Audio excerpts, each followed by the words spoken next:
कोई भी कुंभ है, ये कुंभ हिंदुओं का नहीं, ये सनातन का नहीं, ये देश का कुंभ है। कुंभ में कोई मुसलमान, ये कोई क्रिश्चियन नहीं जाए, और जाए तो कम से कम उस मेला क्षेत्र में नहीं जाए।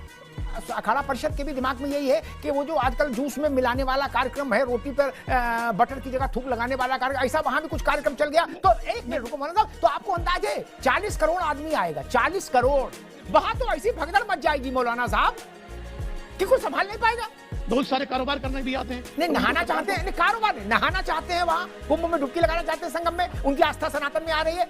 कौन जाएगा आपके कुंभ में जाकर के स्नान करेगा, पूजा करेगा? अरे भाई, हम आपको इस देश में रहने दिया जा रहा है, इसका ये मतलब नहीं कि आप हमारे धर्म के कार्य में, हमारे मंदिरों में जाकर के अपवित्रता फैलाएं। ये अधिकार किसने दे दिया आपको? इस तरह की बदतमीजी करोगे तो हैदराबादी हम यूपी के नहीं उखाड़ फेंकेंगे। बदतमीजी मत जाने के लिए लठ मार के और पिछले पे लात मार के भगा दिया गया। के तलवे काटने वाले कितने आए मौलाना और कितने मौलाना गए? तुम्हारे जैसे मौलाना कितने आए और कितने गए? भाग गए, मुगलों की औलाद चले गए यहाँ से। अगर तुमको देश में रहना है मौलाना, देश में रहना है तो हिंदुओं का सम्मान करना पड़ेगा। हेलो नमस्कार दोस्तों, स्वागत है आप सभी का हमारे YouTube चैनल मैक्स डिबेट पे। दोस्तों आज की यह डिबेट वीडियो बहुत ही धमाकेदार होने वाला है, क्योंकि आज की इस डिबेट में हम सभी देखने वाले हैं वरिष्ठ पत्रकार अमिताभ अग्निहोत्री को, और दूसरी साइड हम लोग देखने वाले हैं मौलाना साहब को। दोस्तों आज डिबेट चल रहा था कुंभ मेला के ऊपर, जिसमें अखाड़ा परिषद ने कहा था कि मेले में किसी भी गैर सनातनी का प्रवेश वर्जित है, जिसमें मौलाना साहब अपनी राय देते हैं और कहते हैं कुंभ मेला किसी एक सनातन धर्म का मेला नहीं है, वो सभी देशवासियों का मेला है और उसमें सारे मौलाना जाके अपना व्यापार करेंगे। तो इसी बात का बहुत ही शानदार जवाब अमिताभ अग्निहोत्री ने दिया है, और ऐसा जवाब दिया है कि मौलाना साहब की बोलती बंद हो जाती है। आगे क्या कुछ हुआ इस डिबेट में, आप लोग अंत तक बने रहिए, तभी आप लोग को पूरा वीडियो समझ में आएगा। वीडियो अच्छी लगेगी तो वीडियो को लाइक करिएगा, चैनल को भी सब्सक्राइब कर लीजिएगा। तो बिना किसी देरी के मेन डिबेट को स्टार्ट कर लेते हैं।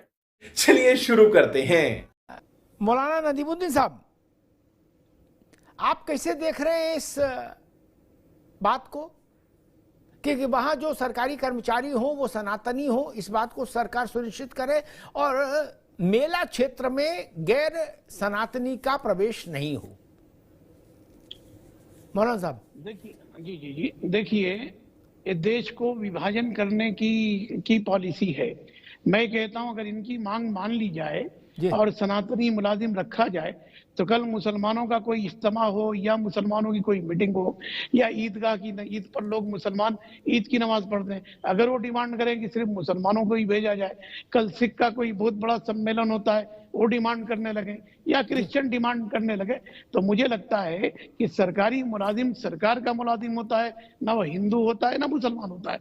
आदम खान ने जब कुंभ मेला की जिम्मेदारी संभाली थी तो बहुत साधु संतों ने उनका सम्मान भी किया था। वो साधु संतों ने कहा था कि आदम खान ने बहुत अच्छी तरीके से इंतजाम किया।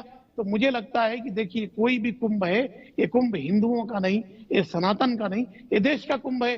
दुनिया भर के श्रद्धालु लोग आते हैं, भारत का नाम ऊंचा होता है, दुनिया भर में करोड़, 2 करोड़, 3 करोड़ श्रद्धालु आते हैं, तो हमारा गौरव बढ़ता है, हमारा जो है। और खास तौर से सबसे बड़ी चीज क्या है कि बहुत सारे लोगों को कारोबार मिलता है, हमारा इसके जीडीपी में भी वो इजाफा करता है।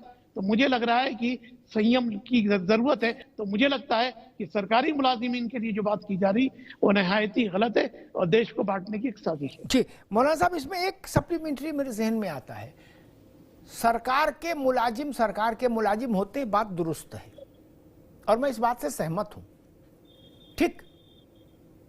धार्मिक संस्थाएं ये नहीं कहें कि उनके यहां किस धर्म के लोग ड्यूटी पे लगाए जाए, ये ठीक नहीं, लेकिन कुंभ में कोई मुसलमान, ये कोई क्रिश्चियन नहीं जाए, और जाए तो कम से कम उस मेला क्षेत्र में नहीं जाए, जो वो नोटिफाई होता है मेला क्षेत्र बाकायदा, है ना, वहां नहीं जाए। इस मांग में तो कोई बहुत खराबी मुझे नहीं दिखती। बाकी इलाहाबाद में जाएं। एक बात मैं कहता हूं, देखिए ईद की नमाज जी, बहुत सारे लोग हिंदू आ जाते हैं, तो क्या मुसलमानों ने कहा कि भाई ईद की नमाज आप मत आइए? आप टेम्पल के अंदर चले जाइए या अमृतसर चल के गोल्डन टेम्पल से लेकर के हजारों श्रद्धालु आते हैं, हिंदू भी जाते हैं, तो क्या वो मना कर दें कि भाई हिंदू ना है? तो मुझे लगता है कि उटपटा बयान है, उटपटांग बात है। सनातन धर्म सबको जोड़ता है, ऐसा यही कह रही है, तो फिर तोड़ने की पॉलिसी कहां से आ गई? जी मौलाना साहब, मसला वो तो ये भी कह रही है और वहाँ अखाड़ा परिषद के भी दिमाग में यही है कि वो जो आजकल जूस में मिलाने वाला कार्यक्रम है, रोटी पर बटर की जगह थूक लगाने वाला कार्यक्रम, ऐसा वहां भी कुछ कार्यक्रम चल गया। तो एक मिनट रुको मौलाना साहब, तो आपको अंदाज है 40 करोड़ आदमी आएगा? 40 करोड़ क्या? दुनिया के 80% मुल्कों की इतनी आबादी नहीं, ठीक?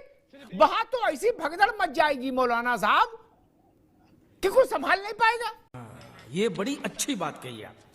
एक इंसिडेंट को जी आप 30 करोड़ मुसलमानों से जोड़ करके देख रहे हैं, 25 इस तरह से बहुत सारे हिंदुओं का भी मैं अगर आप वीडियो दिखाऊं कि वो पैर डाल करके खाना पका रहे हैं, फला फला गंदगी कर रहे हैं, तो क्या सारे हिंदुओं को लपेटा जाएगा? तो मुसलमानों के अच्छा, आप ठीक मौलाना साहब, आप ये चाह रहे हैं कि उसमें मुस्लिमों की एंट्री भी खुली रहे? मुस्लिम लोग जाना चाहते हैं कुंभ, उनकी आस्था बन रही है। भाई बहुत सारे कारोबार करने भी आते हैं। नहीं, नहाना चाहते हैं, कारोबार नहीं, नहाना चाहते हैं, वहां कुंभ में डुबकी लगाना चाहते हैं, संगम में, उनकी आस्था सनातन में आ रही है। नहीं, ये कोई राष्ट्र, एक मिनट कुंभ मौलाना साहब, ये कोई भारत सरकार का कार्यक्रम नहीं जिसपे अशोक की लाट लगेगी, ये धर्म ध्वजा का कार्यक्रम है। देखिए, कोई मुसलमान कुंभ में नहाने नहीं जाता, कोई स्नान करने नहीं जाता, नहाने नहीं जाता। कुंभ में कोई मुसलमान नहाने वहाने तो नहीं जानता, उसका आस्था इस्लाम पर है।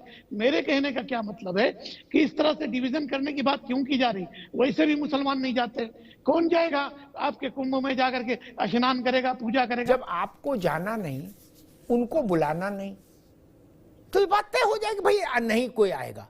क्या समस्या है?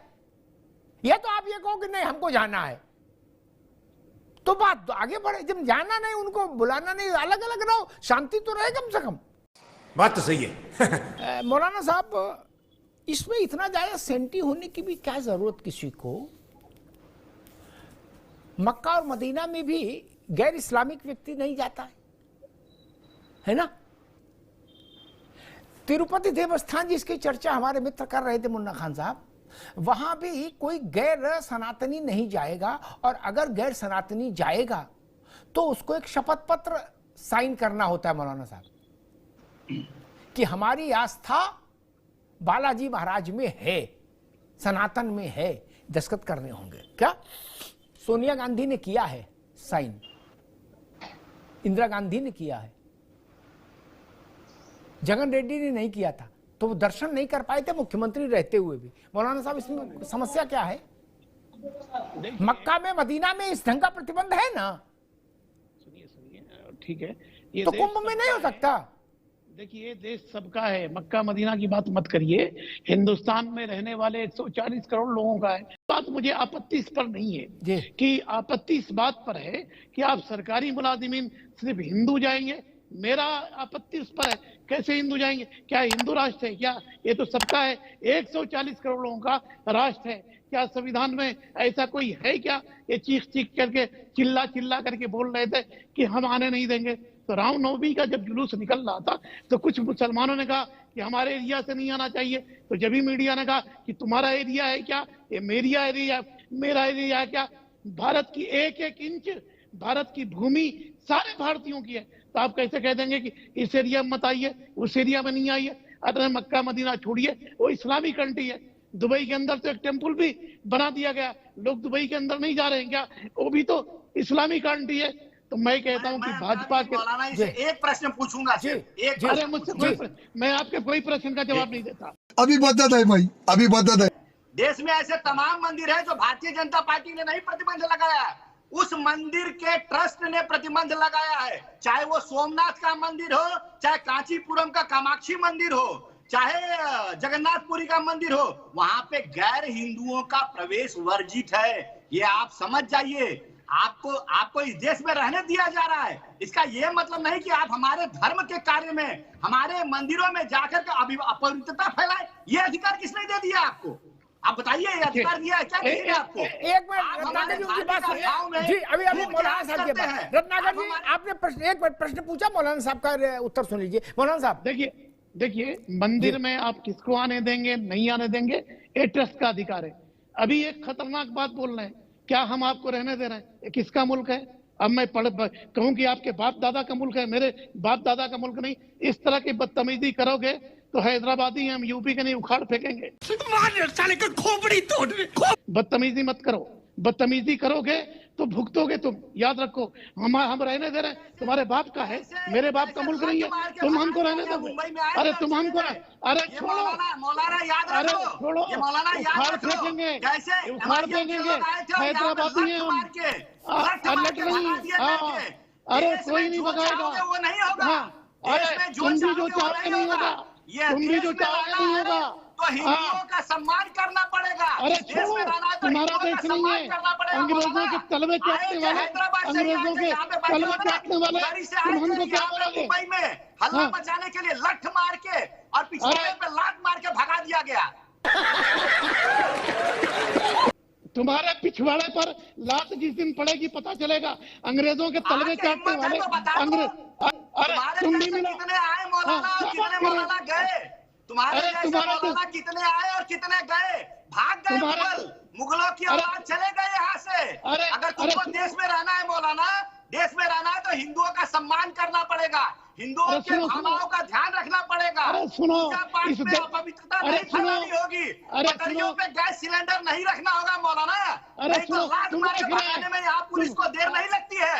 अगर कोई गलत काम करोगे, अगर यहाँ पे हिंसा फैलाने की कोशिश करोगे तो पिछवाड़े पे लात जरूर पड़ेगी। ये ध्यान रखना, ये भूलना मत। दोस्तों आज की ये डिबेट यहीं पे खत्म हो चुका है। उम्मीद करता हूँ आप सभी को ये वीडियो पसंद आया होगा। वीडियो में अंत तक बने रहने के लिए आप सभी का दिल से धन्यवाद। वीडियो अगर आप लोग को अच्छी लगी है तो वीडियो को लाइक कर दीजिए और ऐसी और भी वीडियो देखने के लिए आप लोग हमारे चैनल को भी सब्सक्राइब कर लीजिए। साथ ही इस वीडियो के बारे में आप लोग का क्या राय है, आप लोग अपनी राय हमें कमेंट बॉक्स में जरूर बताइएगा। वीडियो को अगर आप लोग को शेयर करना है तो ज्यादा से ज्यादा शेयर कर दीजिए, जिससे ज्यादा से ज्यादा लोगों तक यह वीडियो जाए और ज्यादा से ज्यादा लोग इस वीडियो को देख सकेंगे। हम आप लोग से मुलाकात करेंगे एक नए डिबेट के साथ। तब तक के लिए आप लोग अपना और अपने घर वालों का ध्यान रखिएगा। जय हिंद, जय भारत, वंदे मातरम, जय जय श्री राम।